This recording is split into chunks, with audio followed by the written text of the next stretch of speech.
Nascer, morrer, renascer ainda e progredir continuamente. Paulo Freire.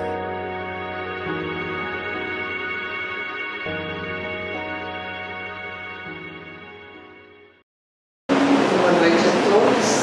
Graças a Deus nós nos reunimos mais uma vez em nome de Jesus. Nessa noite muito felizes por contarmos com a presença do nosso irmão Naon, da cidade de Salvador,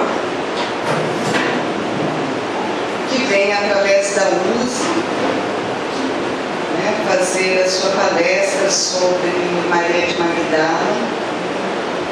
E nós agradecemos também o presidente da USE, Aracatuba, o Ricardo, o Nelson também, que está aqui presente, com o programa A Voz do Espiritismo, e que irá fazer as apresentações da noite. Então, que todos nós possamos receber da misericórdia divina a cura que nós viemos buscar, a cura da nossa alma, que nós possamos sair desta casa repletos de energias para doarmos aos nossos irmãos que aqui não puderam estar.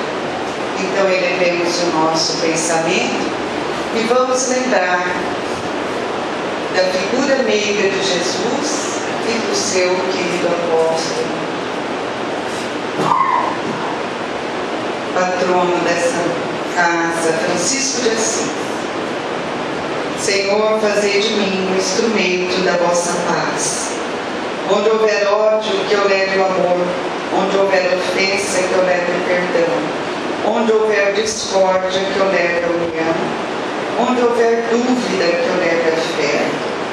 Onde houver erro, que eu leve a verdade. Onde houver desespero, que eu leve a esperança.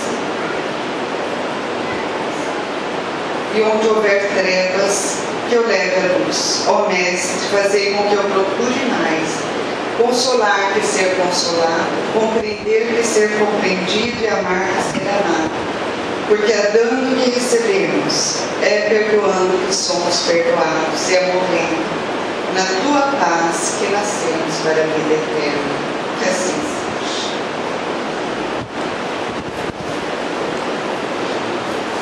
Boa noite, senhoras e senhores. Nós, da União de Sociedades Espíritas Intermunicipal de Aracatuba, agradecemos a presença de todos. O Centro Espírita Francisco de Assis agradece a presença de todos. Nós, em nome do nosso presidente Ricardo dos Anjos, estamos felizes em estar mais uma vez aqui em Francisco de Assis, né, Joyce? Antes, um recadinho aqui do Clube do Livro. Nós, da União das Sociedades Espíritas, estamos fazendo essa campanha em todas as casas espíritas para aumentarmos o número de associados. Já somos 450 associados do Clube do Livro, né? E entregamos um livro espírita de ótima qualidade, tá? Onde você preferir, a gente entrega na residência do local de trabalho um livro por mês, tá? Quem quiser se associar é só falar com a gente no final desta palestra. Também essa palestra nós estaremos na Rádio Bandeirantes AM 1210 neste sábado, tá? 1210 na Rádio Bandeirantes de Aracatuba. Mostraremos logicamente o áudio da palestra e também no final de semana já postaremos no site avozdoespiritismo.com.br. Vamos então fazer um breve relato aqui sobre o trabalho maravilhoso do nosso convidado da noite. De família simpatizante do Espiritismo, Naon Castro teve a oportunidade de dedicar-se à leitura de suas obras desde muito cedo. Já adulto, o estudo sistematizado da doutrina se deu no Centro Espírita Paulo e Estevam, em Salvador, onde se tornou facilitador de inúmeros grupos de estudos. Em 1999, sob a tribuna, como expositor espírita.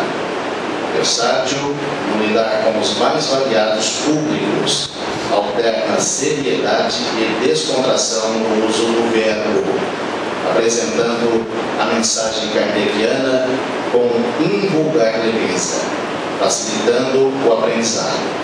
É um dos fundadores do grupo espírita Porto da Alegria, no bairro da Cabula, em Salvador, Bahia. Conosco, nosso amigo Naum Castro.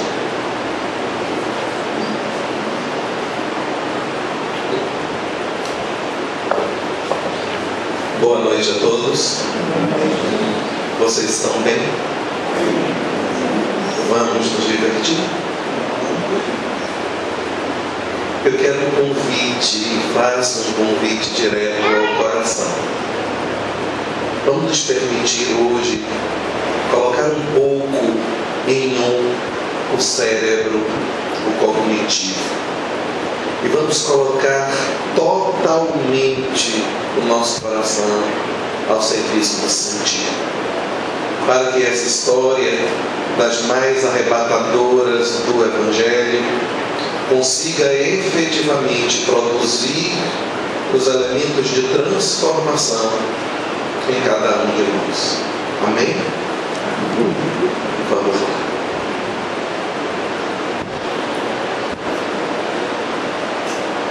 Era fim de tarde.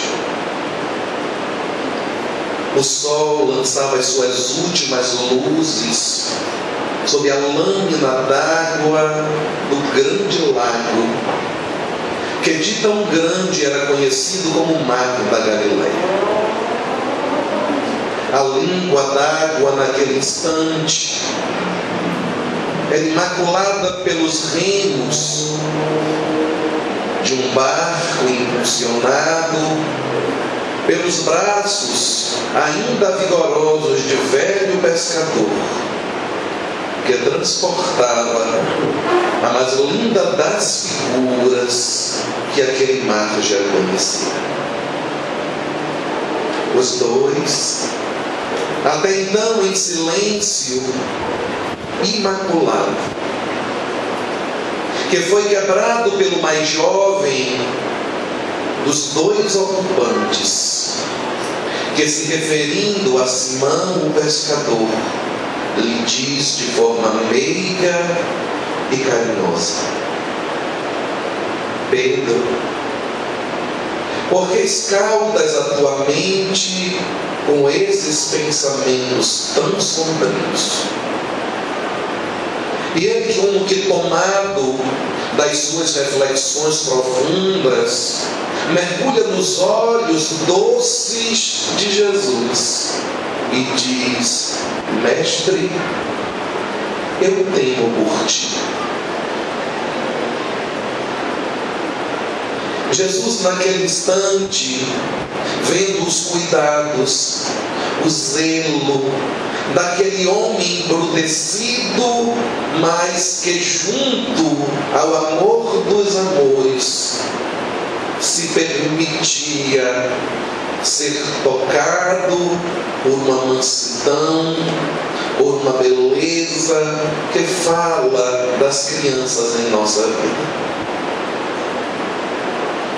Pedro, não temas por mim, porque venho da parte de nosso Pai.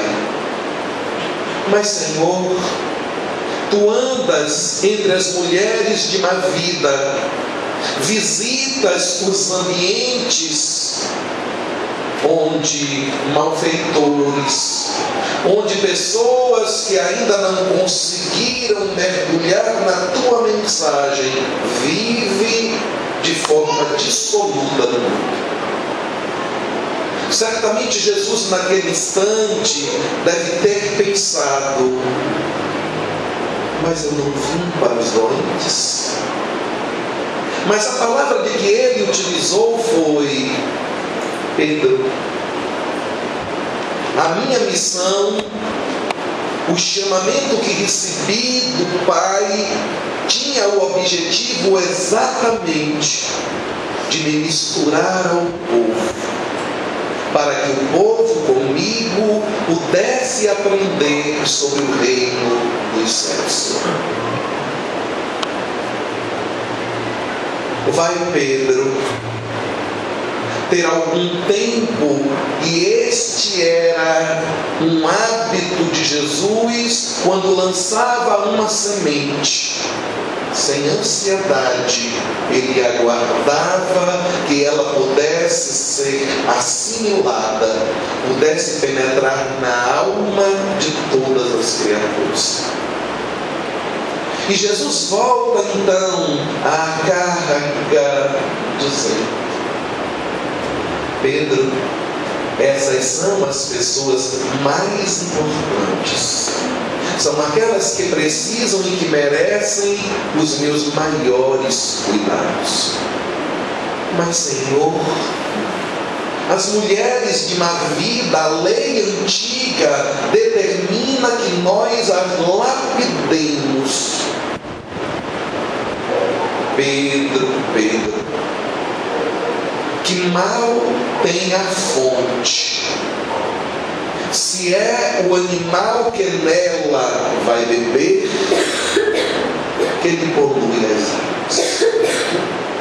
E essa admoestação do Mestre querido deve continuar ecoando nos nossos ouvidos espirituais até hoje, dizendo que muitas pessoas, nas suas fragilidades do mundo, e a mulher naqueles dias era frágil por completo, se não estivesse sob a guarda, a proteção de um irmão, de um pai ou de um marido, a sorte dela seria algo muito difícil.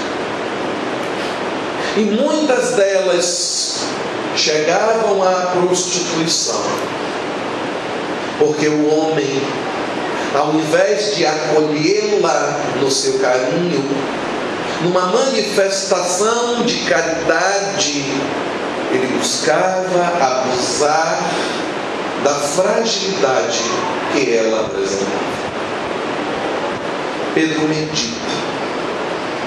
medita. Jesus volta a lhe dizer: essa mesma mulher, Pedro, é a mãe dos políticos, dos generais, dos filósofos, dos reis, merecendo, portanto, de cada um de nós as atenções e os cuidados desvelados para protegê-la. Se serve o nosso Pai que está nos céus exatamente da sensibilidade feminina para lançar as suas mensagens que um dia transformarão por completo o mundo. Pedro está quieto. A barca alcança naquele instante a língua da praia. Jesus, ainda querendo deixar uma última lição, volta-se para Pedro e diz: no dia em que o homem desenvolver a sensibilidade que as mulheres já apresentam, ele conseguirá chegar muito mais rápido ao reino de meu Pai. Queres dizer então, mestre, que a mulher é superior ao homem? Não. Homem e mulher ocupam o mesmo lugar, tendo as mesmas obrigações diante da proposta de redenção do mundo. Mas no instante em que a mulher recebe, na figura dos filhos, aqueles a quem cuidar, tem ela uma oportunidade mais ampla de viver aquilo que realmente interessa: o amor. E se estivesse nos dias de hoje, Jesus completaria: que mexe com a minha cabeça e me deixa assim, ao ponto de pensar em você e esquecer de mim mesmo. Porque aquele que quiser ser meu discípulo, negue a si mesmo, carregue a própria cruz e siga. Este quadro se fecha e nós vamos encontrar muito próximo dali, na cidade de Magdala, que também fazia parte do entorno do grande lago da Galileia, junto com Genezaré, com Tiberíades, com Cafarnaum, com Dilverete. Vamos encontrar Magdala, porto, aberto à visitação de vários estrangeiros que procuravam nos ares medicinais de Magdala a recuperação para as doenças no corpo físico. Ali nós vamos encontrar medos, fenícios, babilônicos, romanos e judeus expressivos, por conta não apenas da estância de veraneio, mas também do comércio próspero e da indústria engatinhando. Mas Magdala possuía um outro atrativo. Aquilo que fascinava e chamava os notívagos. Quando a noite caía sobre Magdala, nós iríamos encontrar cortesãs oferecendo o próprio corpo ao banquete do prazer aos homens que, a peso de muito ouro, poderiam disputar a felicidade de alguns minutos nos gozos do corpo, porque a alma ainda não havia conseguido os gozos do espírito. Magdala possuía uma mulher de rara beleza. Ela é descrita como o licor capitoso da juventude, corria célere em suas veias.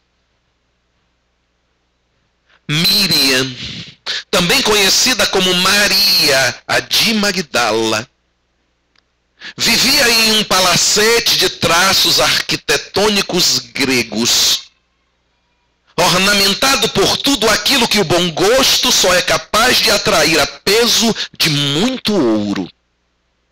Tapeçarias raras, arcas e baús talhados em mogno pelas mãos experientes de artesãos de muito tempo, guardavam sedas, vestidos, moedas de diversas procedências. Aqui e ali plantas exóticas trazidas pelos seus admiradores estavam juntos com escravos que lhes eram dados de presente para servi-las. Neste ambiente, cercado por jardim e pomar muito bem cuidados, vivia Miriam de Magdala. Embora o fausto, trazido pela riqueza que os homens depositavam aos seus pés, Miriam não era feliz. Vivia ela os tormentos de uma insidiosa obsessão, que faziam com que ela escutasse, nos ouvidos abertos pela mediunidade, o achincalhe das entidades que a atacavam, que apontavam-lhe o dedo, fazendo com que ela não se sentisse merecedora de uma felicidade maior. Miriam julgava a si mesmo desditosa da vida. Mas apesar deste quadro, algo caracterizava o caráter de Maria de Magdala de uma forma muito viril. E isto era a sua generosidade. Ninguém recorria àquela mulher sem que tivesse pelo menos o empenho para lhe atender às necessidades. As mãos de Maria depositavam em outras mãos moedas e pães. Os servos dela tinham ordens severas para abrir os portões de par em par àqueles que viessem recorrer os seus préstimos de mulher caridosa, assim como receber os viajores que não teriam onde pousar. Por esta razão, mais tarde, alguém, varando a alma desta mulher, teria a ousadia de dizer: muitos dos seus pecados já estão perdoados, porque você muito amou.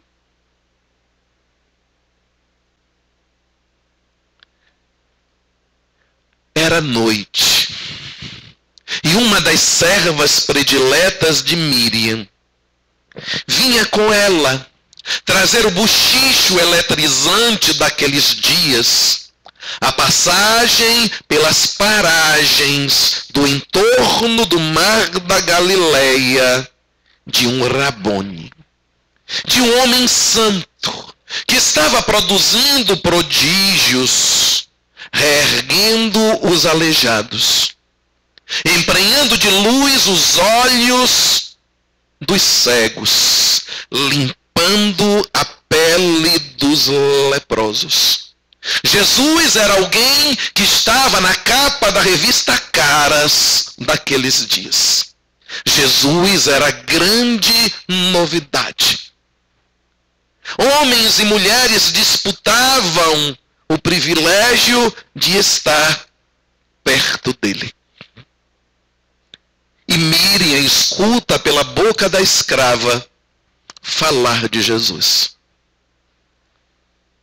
Miriam, então, entre curiosa e fascinada com a descrição daquele homem profundamente magnético, vai perguntar, numa atitude que denunciava a profunda baixa estima que sentia por si própria: mas será que este Rabone receberia a mim?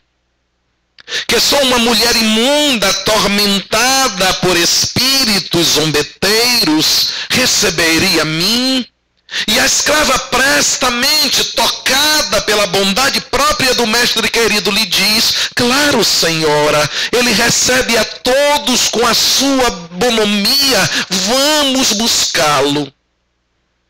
E ela então, ainda naquela noite, tocada e certamente convidada por uma voz que ecoava dentro dela, vai então se cobrir com um capuz, tomar uma barca que a leva até o lado de Cafarnaum, onde, na pequena choupana de Simão Pedro, Jesus se abrigava. A notícia de que a mulher de Simão Pedro era uma baiana de Acarajé e que fazia ali os melhores quitutes, e Jesus, quando não estava na casa de Lázaro, de Marta e Maria, estava junto a Simão e a sua companheira. Ouvem batidas na porta. Pedro toma à frente a iniciativa e, ao abrir, reconhece aquela mulher cuja identidade era popular na região. E demonstrando que a conversa com o mestre de poucos dias ainda não produzira todos os efeitos para libertá-lo do preconceito, ele a recebe de uma forma travada. Ela diz da sua intenção de falar com Jesus.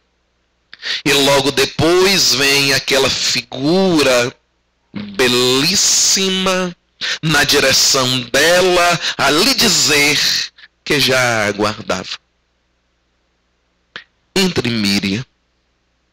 E Miriam se coloca aos pés daquele homem em choro convulso.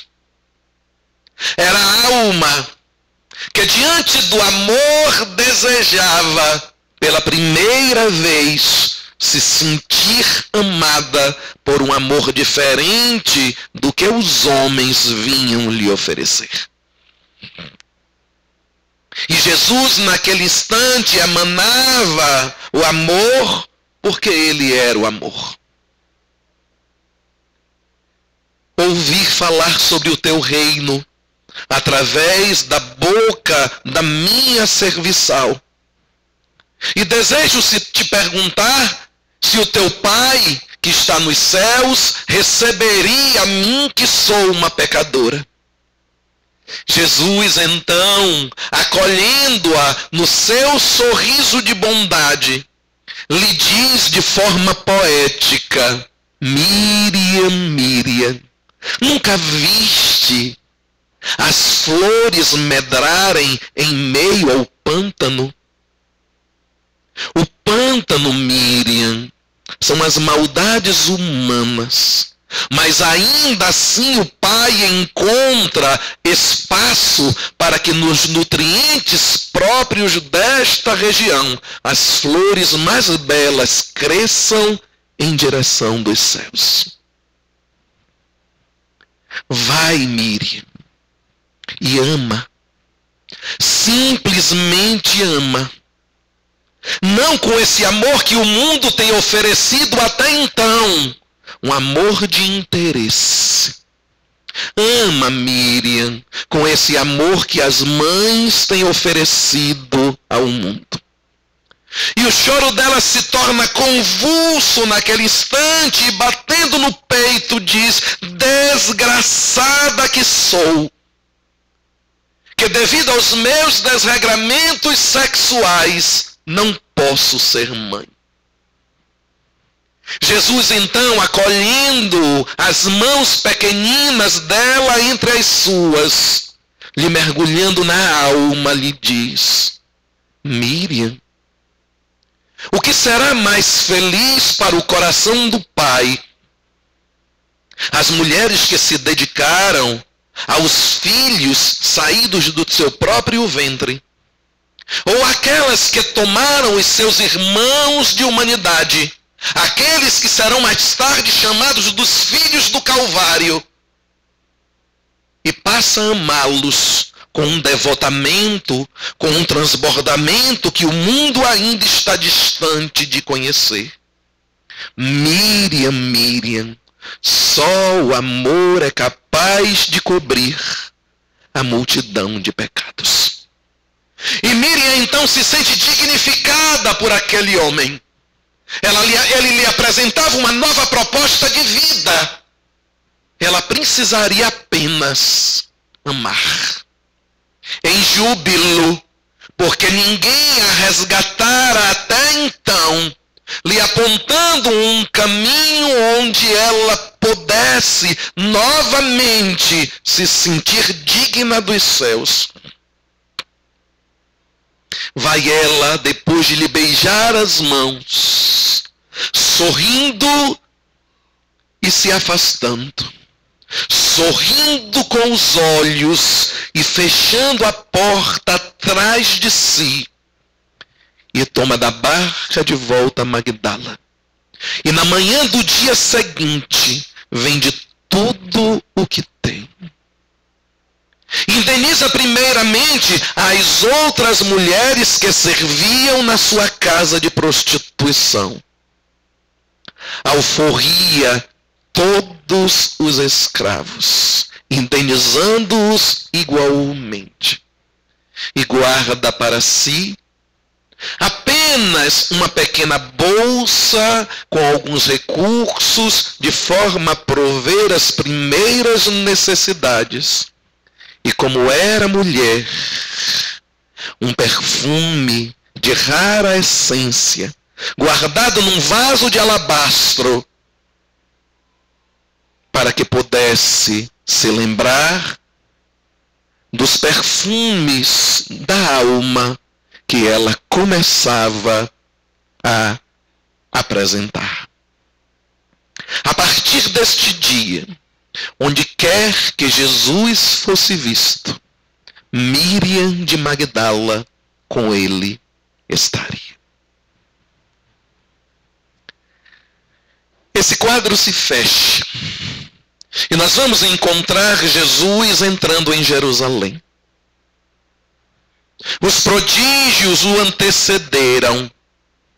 Alguns ousavam dizer: o Messias está entre nós. O chão foi atapetado de palmas e de flores.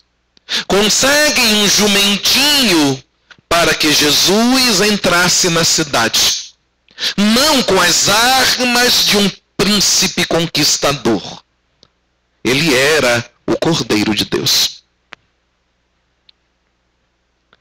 Os discípulos, crianças espirituais ainda, em especial Judas, identificavam ali uma possibilidade de se utilizar Jesus pela popularidade que ele já conseguia promover para fazer o levante em armas contra a ação de domínio do romano conquistador. Judas era um ativista político. E observando o clamor popular pelo nome de Jesus, diz: será fácil. Não conseguem eles compreender a expressão sisuda. Desculpem, não podemos ver Jesus nunca como sisudo. A expressão que caracteriza o mestre querido é a alegria, preocupação, tristeza. Porque Jesus conhecia a alma humana e sabia que aqueles mesmos que o estavam ovacionando naquele instante, dias mais tarde, fariam a escolha infeliz por Barrabás.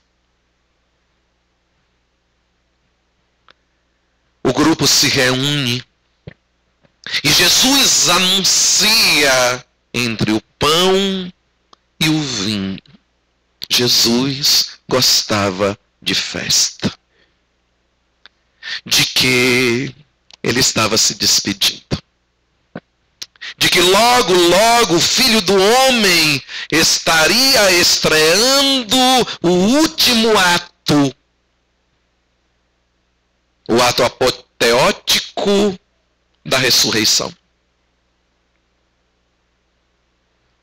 E diz: um de vós irá me trair. Eu? Senhor? Eu? Toca no ombro de Judas e diz: vai, meu filho, fazes o que tens que fazer.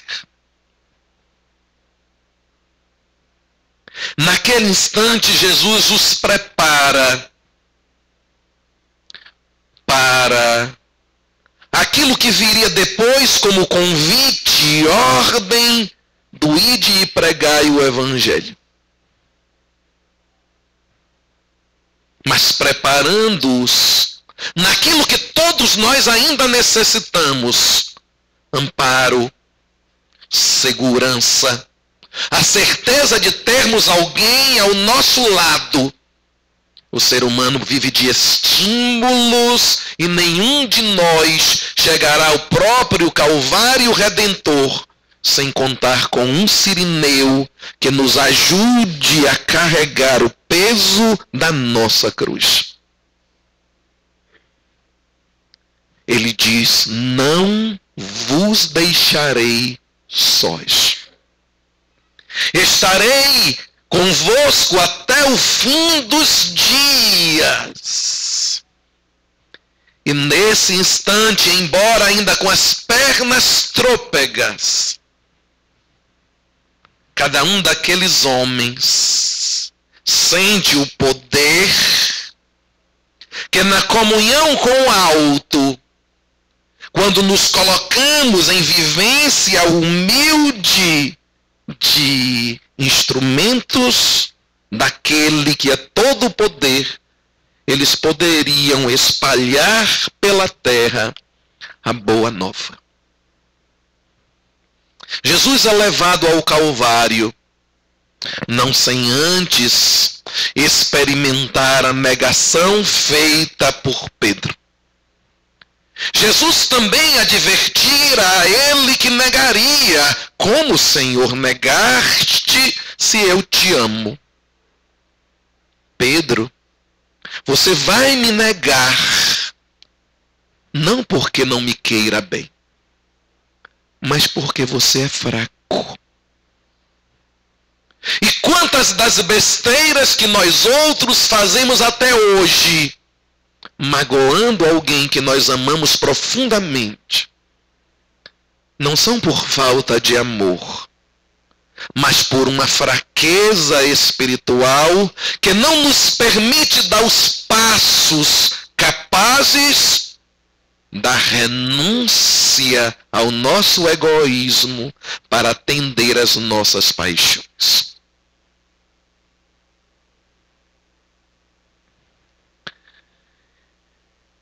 Jesus fica entre o palácio de Caifás e o palácio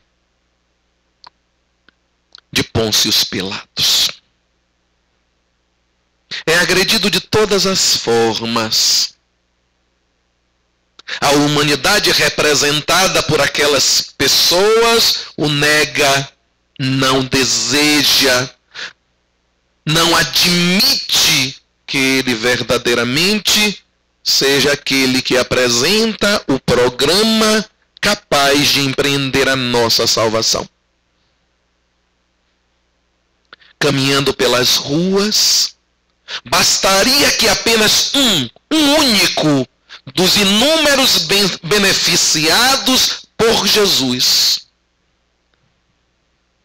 levantasse o pedido para um novo julgamento. A legislação romana a que estava feita Pôncio Pilatos iria dar uma nova oportunidade de Jesus ser julgado. Mas vejam a ingratidão humana que muitas vezes ainda nos caracteriza. Sequer aqueles que receberam o benefício, diante da possibilidade de qualquer tipo de admoestação, seja pelos príncipes do Sinédrio, seja pela legião de romanos, todos nós nos acovardamos, como Pedro fez, como os discípulos que se dispersaram em seguida no horto de Getsêmani, quando a voz de prisão foi dada a Jesus depois do beijo infame.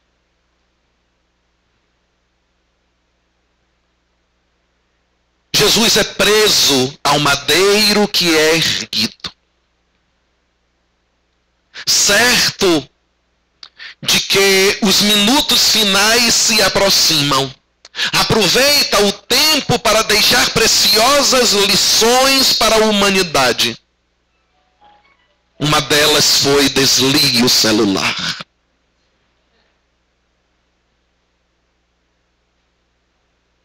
Tendo ali apenas Maria de Nazaré e o discípulo bem-amado João, mais tarde o evangelista, volta-se para Maria e diz, no tratamento carinhoso que a ela destinava: mulher, eis o teu filho. E voltando-se para João diz: filho, eis a tua mãe. Além de mostrar o zelo, o cuidado de filho na qualidade de humano para com a mãe,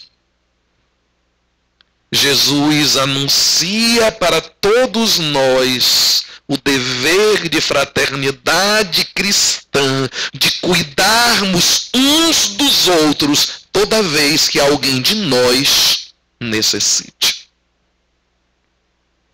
Para o ladrão ao lado, que ele pede, na sua falta de noção espiritual, Senhor, o mesmo avião que te levares, eu posso pegar uma caroninha?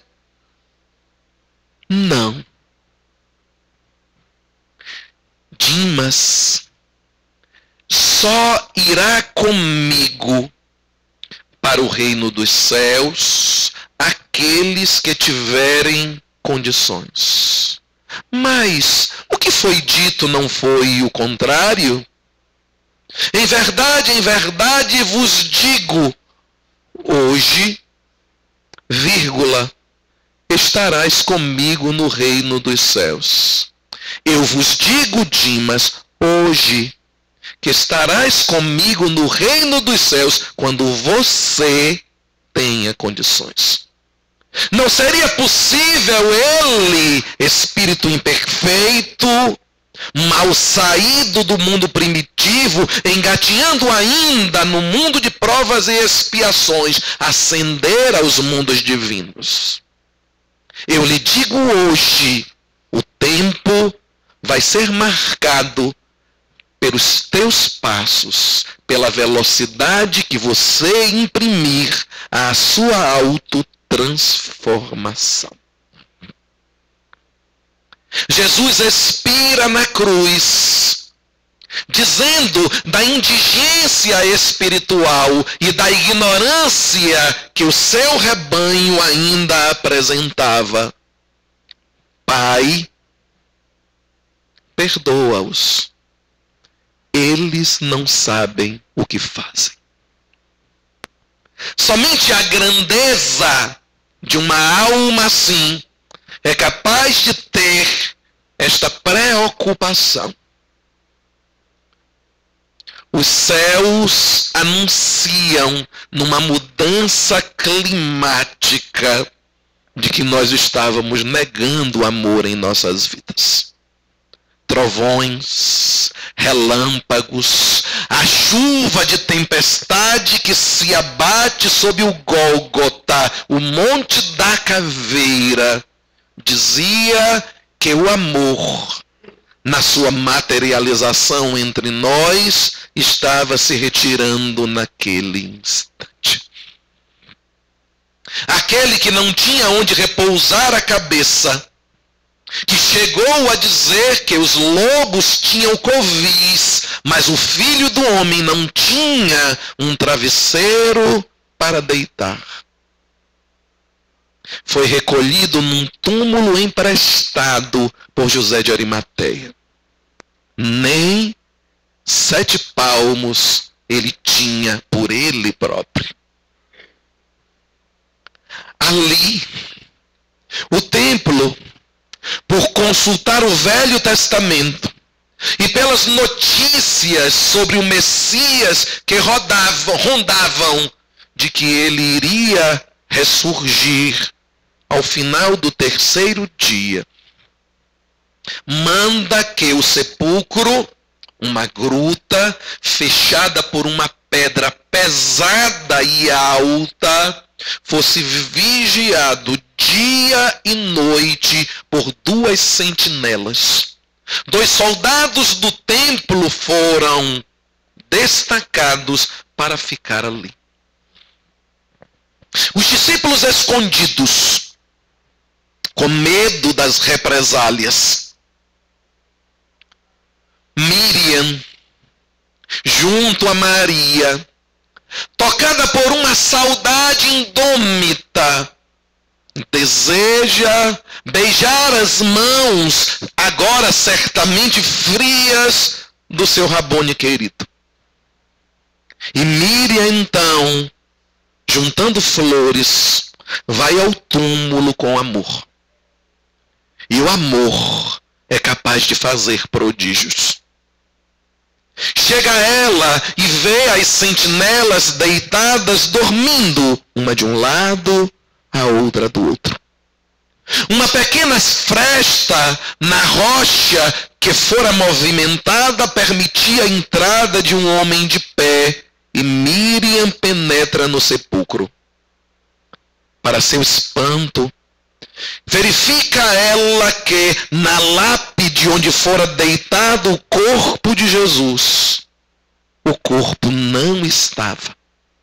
Ali, meticulosamente dobrado, apenas as vestes que embalaram o corpo de Jesus para as suas exéquias. Sai ela dali, pensando que o corpo de Jesus fora roubado, e quando volta-se sobre os pés, buscando a direção de onde se encontravam Maria e os discípulos, eis que uma voz inconfundível lhe alcança aos ouvidos, dizendo: Miriam, Miriam. Ela volta-se em júbilo, embora assustada, e vê a imagem do mestre querido na sua frente. Num arroubo, deseja-se lhe atirar nos braços, tocando-o, e ele então a sustém, dizendo: Não, Maria, não me toques, pois ainda não subi até o Pai. Apresentava-se ele na sua expressão perispiritual. Vai, Maria, e anuncia a ressurreição. Anuncia que eu venci a morte. Vai adiante para que o mundo se alegre. E ela então empreende desabalada a carreira, e chegando ainda arquejante, diz: eu vi o Rabone, ele vive. Todos se espantam, e um caminha na direção dela e diz: você viu? Como assim? Ele apareceu a você? Não apareceu a Maria, sua mãe, nem a João, que nunca negou ser o discípulo predileto, nem a Pedro, a quem entregou a condução da igreja? Apareceu logo a ti. O preconceito ainda estava ali. A figura de mulher e o passado de Maria não haviam sido muito bem digeridos por aquelas pessoas. Mas eu vi. Maria, para acreditar em você, eu também precisarei ver para crer. E só me convencerei se lhe tocar nas feridas de lança ou na ferida dos pregos que lhes foram colocados nos punhos. Apenas dias depois, Jesus apareceria no meio do seu colégio de discípulos. Tomé, chamado por ele ao comando de toca-me, se ajoelha depois de tocá-lo aos seus pés e diz: Senhor, eu creio agora. E Jesus, num gesto de ternura, mas nos convidando a uma fé mais robusta, lhe diz: Tomé, felizes aqueles que não precisam ver para crer. Este quadro também se fecha. Jesus aparecerá a algumas figuras representativas do Evangelho, mas ele precisaria reunir aqueles que verdadeiramente tocados pela boa nova seriam capazes de espalhar o Evangelho pelo mundo. Usando seu magnetismo invulgar, lança a ideia.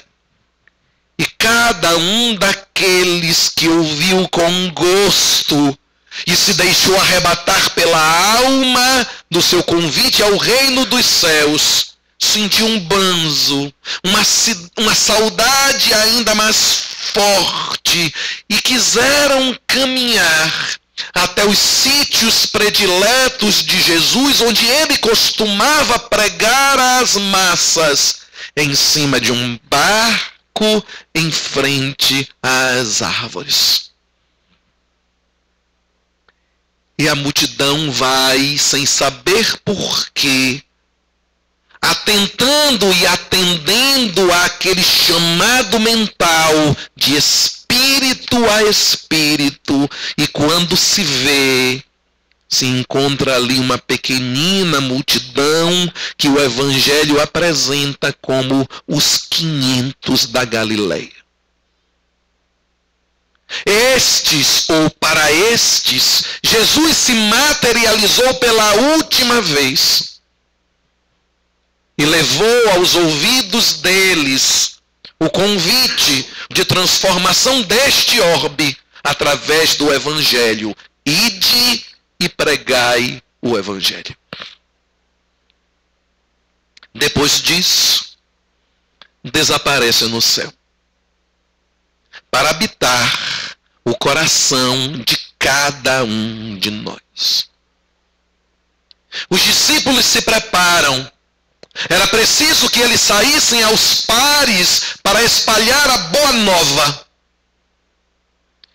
Quando os últimos estão prestes a deixar aquela região, Maria de Magdala vai até eles e lhes implora para que eles a deixem acompanhá-los, para que ela pudesse gozar da intimidade daqueles que gozaram da intimidade do Mestre querido, para que ele fosse sempre uma viva lembrança na sua vida.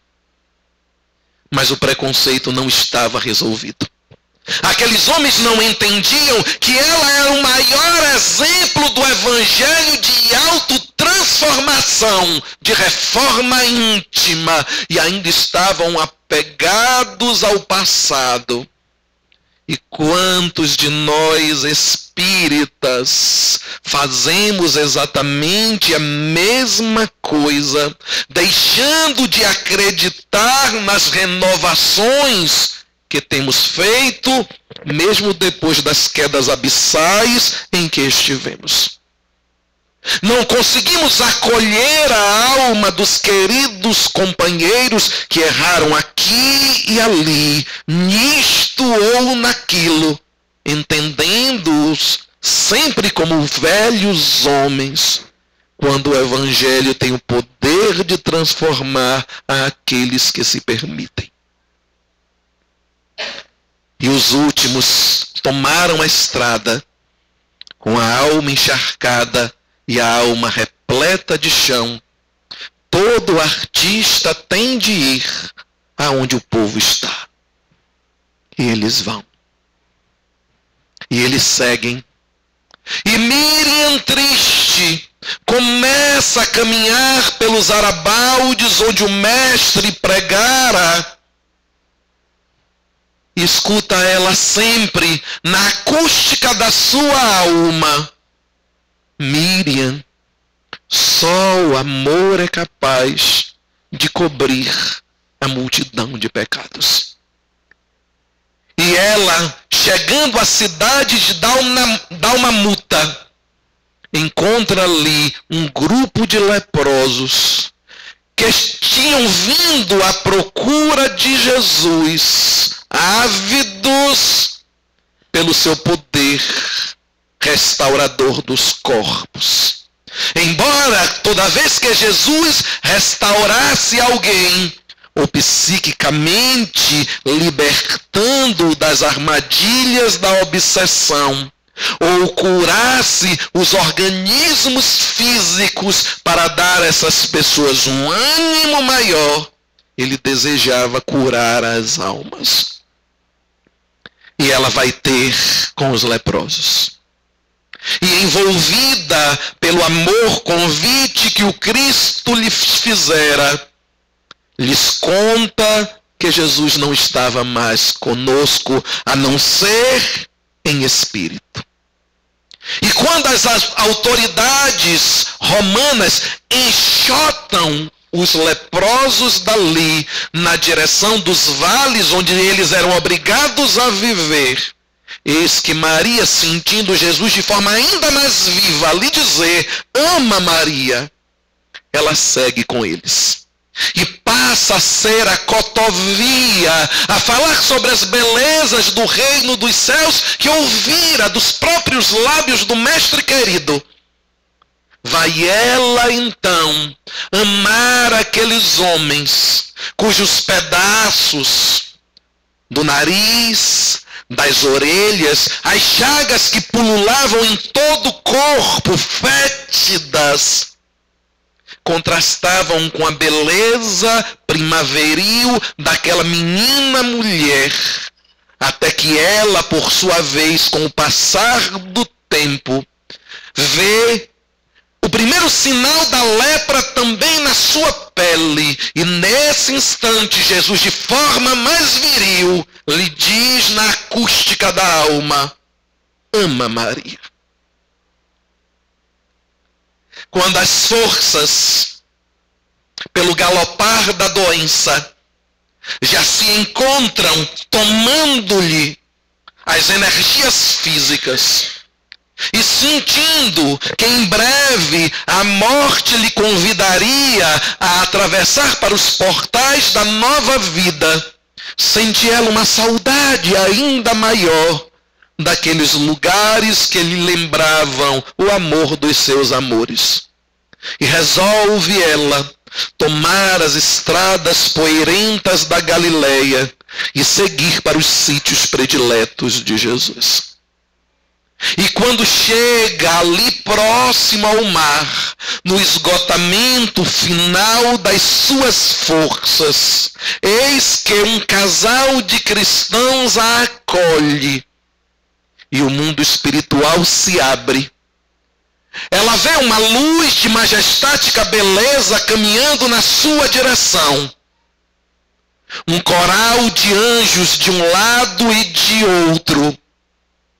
E aquela imagem se aproxima, quando ela, espírito, deixa o corpo, e a mesma voz inconfundível do sepulcro lhe diz, vem Maria, vem, entra no meu reino, porque você muito amou. E a voz de Jesus naquele instante, convidando a entender que ela também começava a vencer o mundo com a única arma que nós temos à nossa disposição, o amor. Maria, então, naquele instante, se deixa aconchegar nos braços do amado amante. E este quadro se fecha, nos convidando a refletir demoradamente sobre os equívocos das prostitutas de toda a ordem que existem em nós. As prostitutas da verdade, as prostitutas da maledicência, as prostitutas da deslealdade, que nos caracterizam ainda e que nos fazem sofrer quando a consciência nos aponta de que estamos caminhando ainda muito distante dos convites da lei do amor. E essa história viva, febril, colorida, é capaz de nos dizer que o amor é capaz de fazer com que um dia, a depender do esforço que cada um de nós faça, nós possamos encontrar a paz de consciência para ousarmos dizer como Jesus ousou, eu venci o mundo. Que o amor, na figura do querido filósofo da antiguidade, Laírton e seus teclados, nos permita despedir na fala de hoje, eu dando tom e o coral do Francisco de Assis entrando junto comigo afinado ao dizer: ai, é o amor. Ai, ai, ai, é o amor. É o amor. Muito obrigado.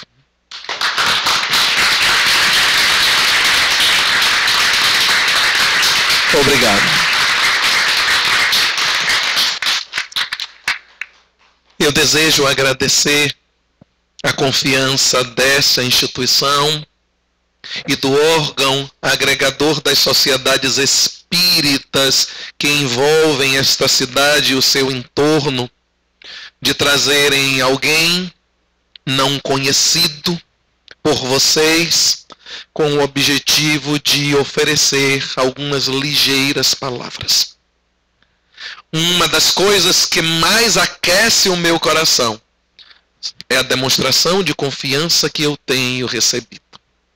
Obrigado a cada um de vocês que durante todo o curso da palestra se permitiu vibrar, me acolher de forma fraterna e carinhosa, para que o extravasamento dessas lembranças pudessem ser divididas com vocês e com os nossos companheiros desencarnados que aqui se encontram. Para aqueles que receberam de forma querida, gostosa no coração, nós temos 17 outros trabalhos ali fora, na figura de DVDs, muitos deles musicais, 2 deles que contam essas histórias, inclusive a história de Maria de Magdala, e que podem servir como lembrança, como presente de Natal e como fonte de pesquisas para aqueles que desejem aprofundar não só no conhecimento das histórias do Cristo, no seminário em torno do Mestre e em torno do Mestre 1, assim como na palestra Quem Sabe Pode Muito, Quem Ama Pode Mais, onde nós temos a palestra específica falando sobre Maria de Magdala, mas também outros temas espíritas, sobre família, sobre a muito negligenciada no movimento espírita sexualidade. Nós temos várias obras ali para que vocês mergulhem e conheçam um pouco mais do nosso trabalho. Eu deixo aqui o abraço carinhoso do Grupo Espírita Porto da Alegria, que é a casa que eu estou presidindo em Salvador. E dizer que estarei depois da oração ali fora para abraçar cada um dos meus irmãos aqui. Muito obrigado.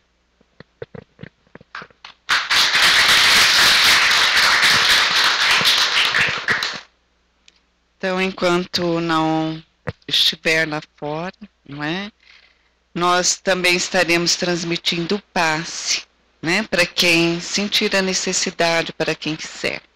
Então, vamos mantendo em prece enquanto estivermos aqui. Nós agradecemos a presença de todos, agradecemos a presença desse irmão querido, dos presidentes de outras casas, né? Agradecemos também ao Ricardo, que tanto nos tem auxiliado a nossa casa e a cidade de Araçatuba, as casas espíritas, e também ao Nelson, que veio aqui com toda boa vontade. Né? Um abraço a todos e estaremos transmitindo então o passe.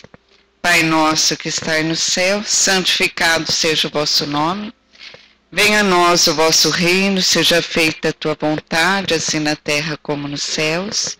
O pão nosso de cada dia nos dai hoje. Perdoa, Pai, as nossas ofensas, assim como nós perdoamos a quem nos tem ofendido. E não nos deixeis cair em tentações, mas livrai-nos, Senhor, de todo mal. Que assim seja.